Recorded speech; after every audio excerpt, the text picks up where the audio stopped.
오늘 제가 할 이야기는 좀 무서운 이야기입니다. 하지만 반드시 알아야 우리 가족을 지킬 수 있는 생존의 이야기입니다. 결론부터 말씀드리고 시작하겠습니다. 지금 한국 경제는 역대급 양극화와 거대한 착시라는 두 가지 늪에 깊이 빠져 있습니다. 겉으로 보이는 숫자만 믿고 이제 경기 좋아지네? 금리 내렸으니까 투자해야지 하고 덜컥 빚내서 집 샀거나 주식에 몰빵했다간 진짜 회복 불가능한 타격을 입을 수 있습니다. 오늘 영상 길지 않습니다.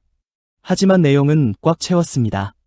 왜 환율이 미친 듯이 오르는지, 왜 지표는 좋은데 나만 가난해지는 것 같은지, 그리고 정부는 왜 우리를 시원하게 도와주지 못하는지, 팽 부장이 그 속사정을 아주 적나라하게 파헤쳐 드리겠습니다. 먼저 첫 번째 미스터리, 바로 환율 이야기부터 풀어봅시다. 요즘 1,400원을 넘나드는 고환율 때문에 다들 걱정이 많으시죠? 옛날 경제 교과서나 학교 수업 시간에 배운 내용 기억나십니까? 보통 이렇게 배웠을 거예요. 환율이 오르면 원화 가치가 떨어지면 우리 물건 가격이 해외에서 싸지니까 수출이 잘 된다. 예를 들어볼게요. 우리가 미국에 자동차를 한 대에 1달러에 판다고 칩시다. 환율이 1,000원일 때는 차 한 대 팔면 1,000원을 벌어옵니다. 그런데 환율이 1,500원으로 오르면 똑같이 1달러에 팔아도 1,500원을 벌게 되죠. 앉아서 500원을 더 버는 겁니다. 그러면 기업들은 신나서 가격 좀 깎아줘도 되겠다. 0.9달러에 팔자. 그래도 이득이다. 하면서 가격 경쟁력을 앞세워 시장 점유율을 늘립니다. 이게 과거 우리가 알던 고환율의 축복이었습니다. 그런데 지금 2025년 대한민국은 어떻습니까? 환율이 이렇게 높은데 우리 삶이 나아졌나요? 수출 기업들이 돈 풀어서 낙수 효과가 생겼나요? 아니죠. 오히려 부작용만 심각하게 겪고 있습니다. 우리나라는 자원이 없는 나라입니다. 석유, 원자재, 곡물 거의 다 수입해서 씁니다. 환율이 오르면 수입 가격이 미친 듯이 뜁니다. 1,000원에 사오던 기름을 1,500원 주고 사와야 하니 주유소 기름값 오르고 전기세 오르고 빵값, 라면값 줄줄이 오르는 겁니다. 결국 지금의 고환율은 기업의 수출 대박으로 이어지기보다는 여러분의 장바구니 물가를 폭등시키는 물가 상승의 주범이 되고 있습니다. 실제로 2%대로 잡히는가 싶었던 소비자 물가 상승률이 다시 튀어오르는 것도 바로 이 환율 때문입니다. 그럼 여기서 질문이 나와야죠. 아니, 수출 대박이라며? 그럼 달러가 많이 들어와서 환율이 떨어져야 정상 아니야? 이게 바로 오늘 영상의 핵심, 달러 가뭄 현상입니다. 달러가 비싼 진짜 이유는 간단합니다. 시장에 달러를 사려는 사람은 줄을 섰는데 달러를 파는 사람이 없기 때문입니다. 생각해보세요.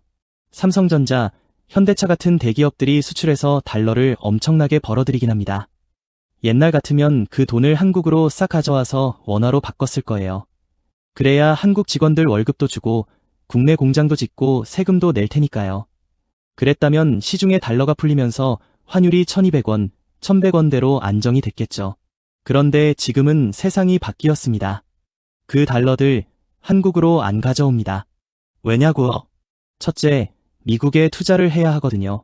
미국 정부가 너네 우리 땅에 공장 안 지으면 보조금 안 준다. 관세 때린다. 하고 압박하니까 우리 기업들이 울며 겨자 먹기로 미국에 수십조 원, 아니 수천억 달러를 투자한다고 약속했습니다. 우리가 앞으로 미국에 투자해야 할 돈이 무려 3,500억 달러에 달한다는 이야기도 있습니다. 미국 땅에서 공장 짓고 미국 건설사 비용 대고 미국 직원 월급 주려면 뭐가 필요합니까? 원화. 아니죠. 달러가 필요합니다. 그러니까 힘들게 번 달러를 한국으로 안 가져오고 그냥 해외에 쟁여두고 쓰는 겁니다. 둘째, 기업들도 머리가 비상합니다. 가만히 계산기를 두드려보니 달러를 쥐고 있는 게 이득인 거예요. 미국 금리가 한국보다 높잖아요. 달러 예금에만 넣어놔도 이자를 더 많이 줍니다. 게다가 환율이 계속 오를 것 같네? 라는 생각이 드니까 굳이 지금 원화로 바꿀 이유가 없는 거죠. 나중에 환율 더 오르면 그때 바꿔서 환차익까지 챙기려는 겁니다. 실제로 기업들의 외화 예금 잔액이 엄청나게 늘어나고 있다는 통계가 이걸 증명합니다. 기업만 그럴까요? 큰손 국민연금도 마찬가지입니다. 국민연금은 여러분의 노후 자금을 불려야 하는 막중한 임무가 있습니다. 그런데 한국 시장은 좁고 수익률도 낮으니 해외로 눈을 돌립니다. 해외 주식 사고 채권 사려면 원화를 팔고 달러를 사야겠죠? 국민연금은 지금도 달러를 사서 해외로 내보내는 중입니다. 여기에 우리 똑똑한 서학개미 여러분들도 합세했죠. 한국 주식 답답하다. 미장으로 가자. 하면서 엔비디아 사고 테슬라 사느라 달러를 사들이고 있습니다. 상황을 정리해 볼까요? 수출 기업은 달러를 안 가져오고 공급 부족, 국민연금과 개인들은 달러를 못 사서 안달이고 수요 폭발. 이러니 환율이 떨어질 리가 있겠습니까? 심지어 작년 9월에 미국이 금리를 내렸는데도 환율은 오히려 올랐습니다.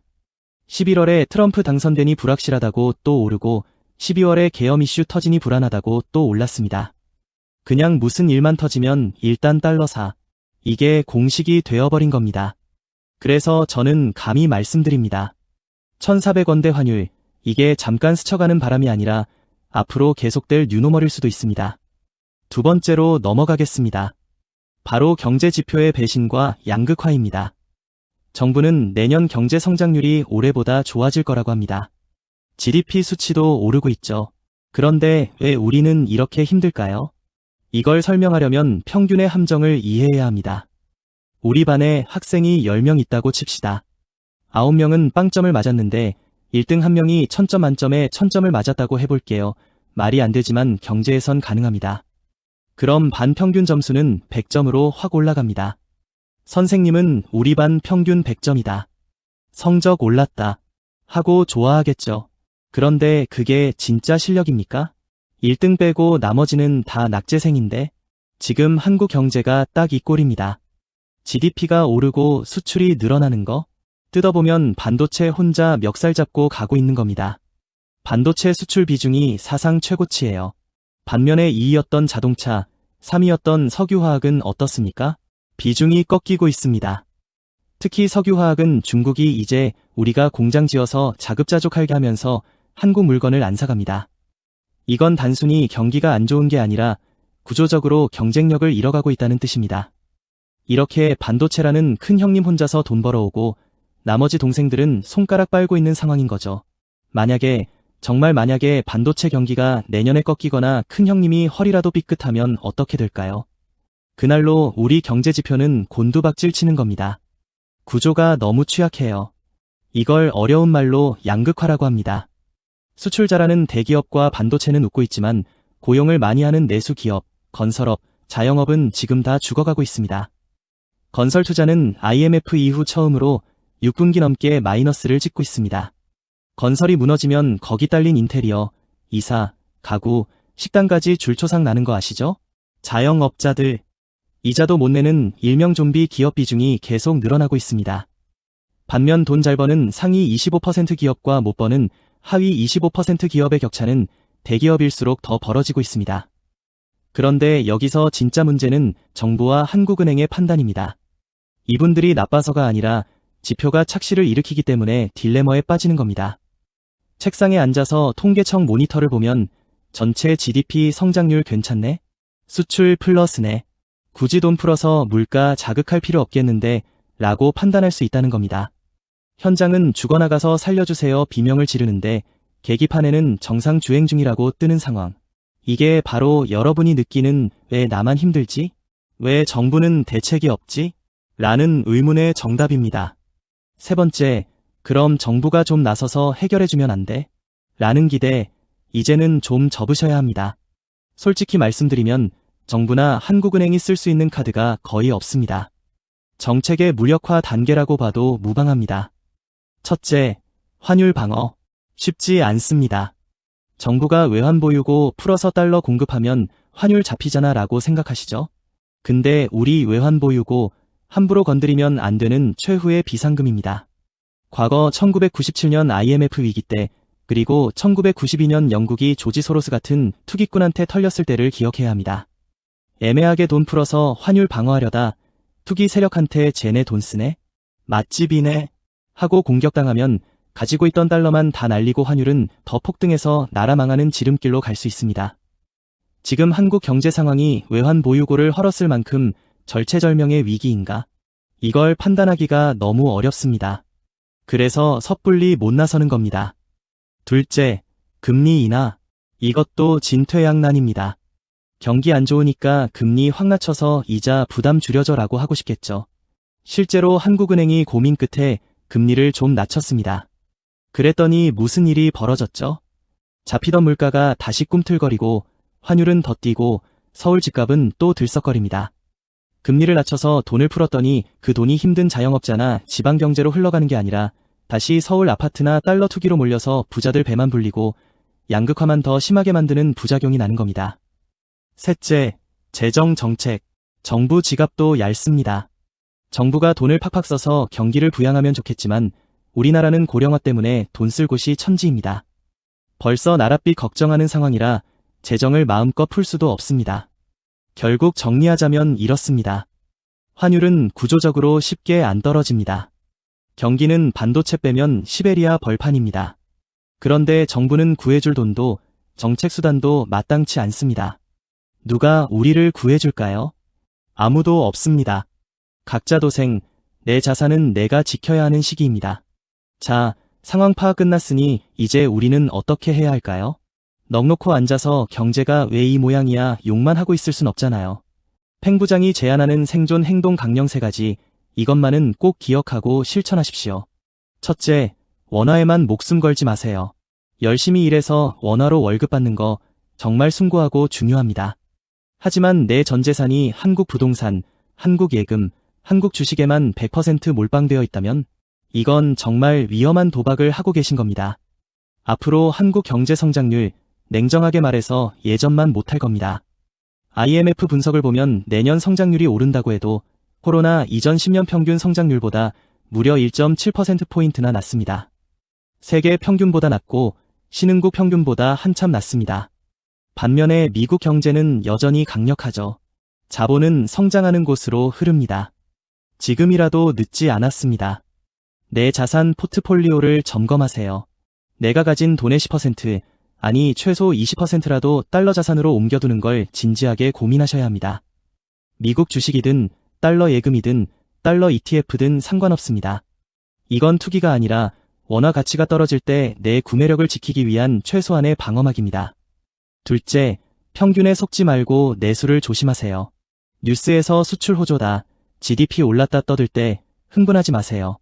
내가 다니는 회사가 반도체 관련이 아니라면, 내가 하는 장사가 국내 소비자를 상대로 하는 거라면 오히려 더 보수적으로 움직여야 합니다.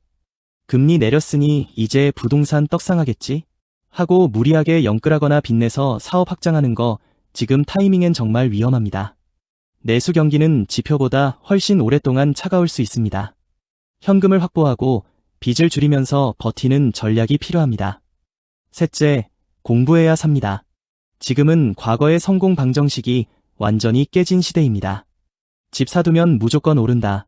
환율 오르면 수출 주사면 된다. 이런 공식 다 옛말입니다.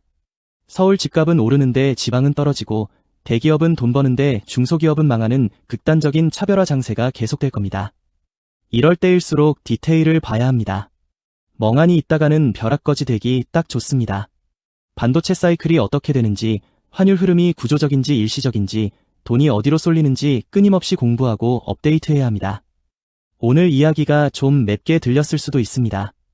희망 고문보다는 쓴 진실이 여러분의 통장을 지켜준다고 저는 확신합니다. 한국 경제, 펀더멘털 자체가 레벨업되지 않으면 이 고환율과 양극화는 해결되지 않습니다.